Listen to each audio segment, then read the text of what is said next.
बोलो चौथ माता की जय। चौथ माता की पूजा की विधि। सबसे पहले पूजा की विधि आप जान लें कैसे पूजा की जाती है इसकी। यह चौथ माघ के महीने में आती है। इस दिन गणेश जी की और चंद्रमा की पूजा होती है। चौथ के एक दिन पहले सुहागिन स्त्रियां शाम को अपने हाथों में मेहंदी लगाती हैं। फिर चौथ के दिन सुबह उठकर शौचादिक कर्म से निवृत्त होकर सिर धोकर स्नान करें और दिन भर उपवास रखें। सफ़ेद तिल गुड़ का या तिल खोवा का तिलकुटा बनाएं। इसके पश्चात में शाम को एक पट्टा पर तेल या माटी का शकटुआ यानी गणेश जी की चित्र लगाएं। पास में ही एक जल का लोटा रखें। एक घी का दीपक जलाएं। फिर रोली चावल से सकट देवता की पूजा करें। एक बर्तन में गणेश जी को भोग में तिलकुटा रखें या 4 छोटे छोटे लड्डू रखें। फिर 4 लड्डू एक ही स्त्री रखें। यदि कई स्त्रियां एक साथ पूजन कर रही हैं तो वे सब अपने अपने जल का पात्र तथा लड्डू अलग अलग रखें। जल के पात्र में कलाय बांध दें। थोड़े से तिल भी रखें। जल के पात्र पर रोली की बिंदी लगाएं। फिर हाथों में तिल लेकर कहानी सुनें। कहानी सुनने के बाद में श्रद्धा के अनुसार लड्डुओं या तिलकुटा का उसके ऊपर रुपये रखकर बायना मंस लें और उस बायने को अपनी सासू जी को पैर लगकर दे दें। कहानी सुनते समय जल का लोटा और हाथ में तिल उठाकर एक जगह रख दें। शाम को चंद्रमा के निकलने पर उसी लोटा के जल से अर्घ्य दे दे तथा चंद्रमा पर रोली तिल छिड़क दे और 4 परिक्रमा लगाए। फिर सब भोजन करें और गणेश जी के निर्मित चढ़ाए गए लड्डुओं या तिलकुटा को ब्राह्मण को दे दे। अपनी बहन और बेटी को मनसने के लिए जो पियर न आ जा सके उसकी ससुराल एक बर्तन में लड्डू या तिलकुटा और रुपये बायना मंस कर भेज दे। इस उपवास से सुख सौभाग्य धन पुत्र आदि की प्राप्ति होती है। चौथ माता की कहानी सुने इसके बाद में। चौथ माता की कहानी इस प्रकार है कि एक साहूकार था। वह एक शहर में रहता था। उसके 2 लड़के थे। साहूकार के मर जाने पर उसके दोनों लड़के अलग अलग रहने लगे। बड़े लड़के ने अपने छोटे भाई को घर से निकाल दिया। उसे कुछ भी नहीं दिया, सारा धन अपने पास ही रख लिया। बड़ा भाई बड़े मौज से रहता था क्योंकि उसके पास खूब धन था। छोटा भाई बहुत दुखी रहने लगा। छोटा भाई मजदूरी करने जाता और उसकी बहू जेठानी के यहाँ पर चौका बर्तन करती थी। जेठानी 100 जौ उसे देती थी और वह रोज़ जौ को कूट पीसकर खाना बनाकर लाती थी। छोटी बहू इस प्रकार अपना जीवन बिताती थी। माघ के महीने में सकट चौथ आई। उस दिन दौरानी ने व्रत करने की सोची तो उसने अपने घर लीपा पोता और फिर सिर धोकर नहाई। देर हो जाने के कारण वह जेठानी ने चौका बर्तन करने नहीं गई और खेत पर चली गई। वहाँ से बथुआ तोड़कर लाई और मीठी खर जो गाय भैंस के आगे पड़ी थी उसे घर ले आई और छींके पर रख दी। रात को उसका आदमी आया, उसे भी उस दिन मजदूरी नहीं मिली। सुबह भी कुछ सामान लेकर नहीं आया।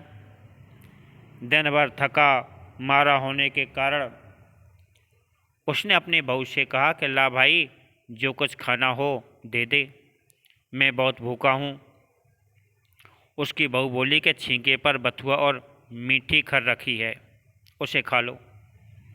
मैं अपने घर के काम में लगी रही, सो आज चौका बर्तन करने नहीं जा सकी, इसलिए जो भी मुझे नहीं मिले। यह सुनते ही वह गुस्से में भरकर आग बबूला हो गया और उसे खूब पीटा। एक तो दिन भर की प्यासी भूखी, ऊपर से खूब पिटाई भी हुई, तो वह चौथ माता और गणेश जी की पूजा करके बिना खाए पिए ही सो गई। रात को शकट देवता यानी गणेश जी आए और उससे बोले कि किवाड़ खोल। कि वो बोली कि तू कौन?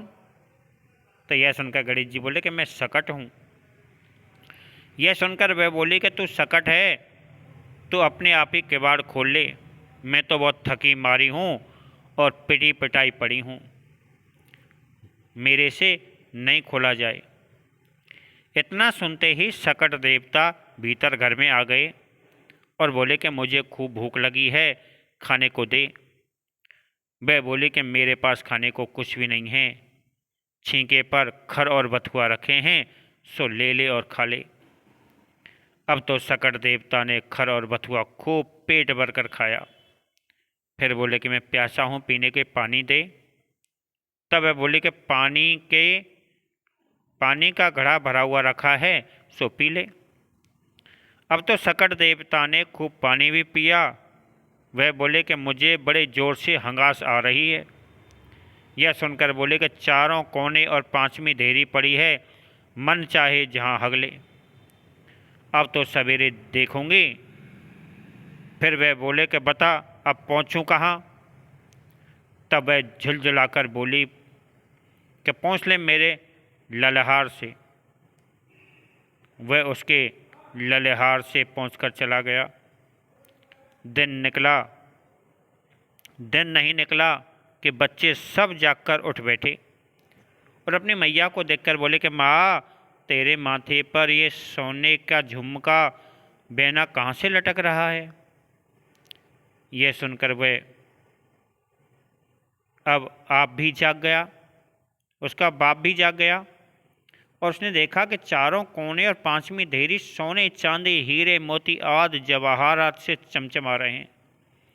उसने तुरंत अपनी बहू को जगाया और बोला, करे देख, जल्दी उठ, यह सब हमारे घर में कहाँ से आ गया? घर कैसा चमचमा रहा है? तब उसने उठकर अपने पति को सब बात बता दी कि रात को शकट देवता आए थे, ये सब उन्हीं की कृपा है। सब लोग समेटने में लग गए और वह फिर चौका बर्तन करने जेठानी के घर नहीं गई। तब जेठानी ने अपने बच्चे उसे देखने के लिए भेजे कि वह आज फिर चौका बर्तन करने नहीं आई, क्या बात है? बच्चे उसे देखने गए और उसे देखकर अपने घर आकर बोले कि माँ, आज तो चाचा चाची और उसके सब बच्चे धन समेटने में लगे हुए हैं। इतनी सुनते ही जेठानी दौड़ी दौड़ी आई और आते ही बोली कि यह सब धन कहाँ से ले आई? किसका चुरा कर लाई है? किसको ठगा है तूने? यह सुनकर दौरानी बोली कि मैं किसी का भी नहीं लेकर आई, मुझे तो शकट देवता ने दिया है। मैंने बाकी पूजा की और व्रत किया, सो हमें तो चौथ माता ने दिया है। अब तो जेठानी के घर, जेठानी के पेट में सीरा नहीं गया हुआ। अब सोचने लगे कि कब माघ की चौथ माता आए और कब मैं व्रत रखूं। अगले साल शकट चौथ आई, सो बा ने खूब घर आंगन लीपे पोते, सिर धोकर नहाई, व्रत किया, खूब पुआ पकौड़ी पूरी कचौड़ी तिलकुटा आदि बनाए और खूब पानी में घड़ा भरकर रख दिए। फिर अपने आदमी से बोली कि आज तुम भी मौकों खूब पीटो, मारो। आदमी बोला कि बैठी ठाली मुँह से क्यों पिटे? वह नहीं मानी और जिद पर अड़ गई। तब बाकी आदमी ने उसको 2 थप्पड़ जड़ दिए। अब तो वह सो गई। रात को वे भी शकट देवता आए और बोले कि किवाड़ खोल। वह बोली कि तू कौन? के बोली कि मैं शकट हूँ। वह बोली कि अच्छा, अभी किवाड़ खोल रही हूँ। झटपट उठकर गई और किवाड़ खोल दिए। सकट देवता को भीतर ले आई।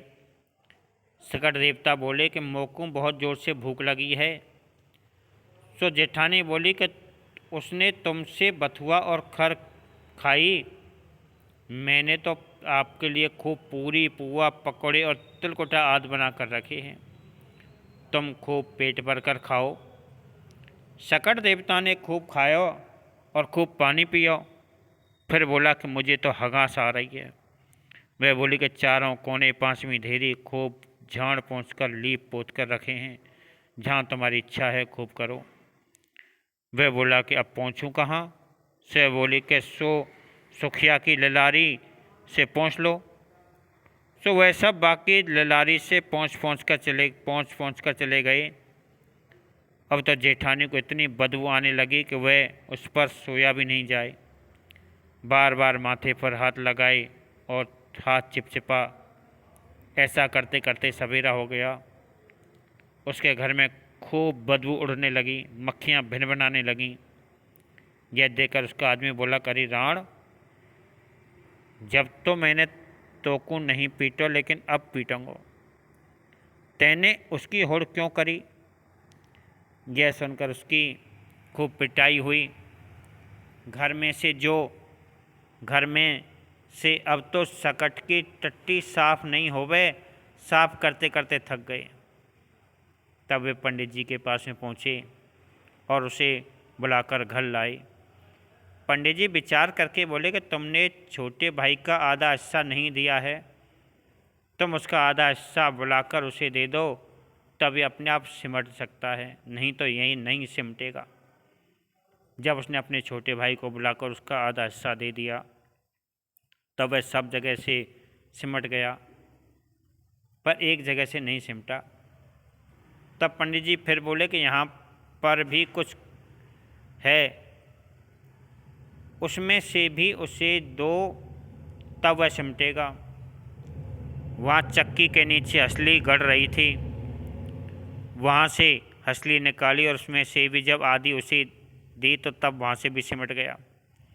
हे चौथ माता, पहले जैसे दौरानी के आई वैसे सबकी दीजो, पीछे जेठानी के आई वैसी किसी को मत देना। कहते सुनते हुंकार भरते सबकी मनोकामनाएं पूरी करियो। फिर इसके बाद में गणेश जी की कहानी सुने। बोलो चौथ माता की जय।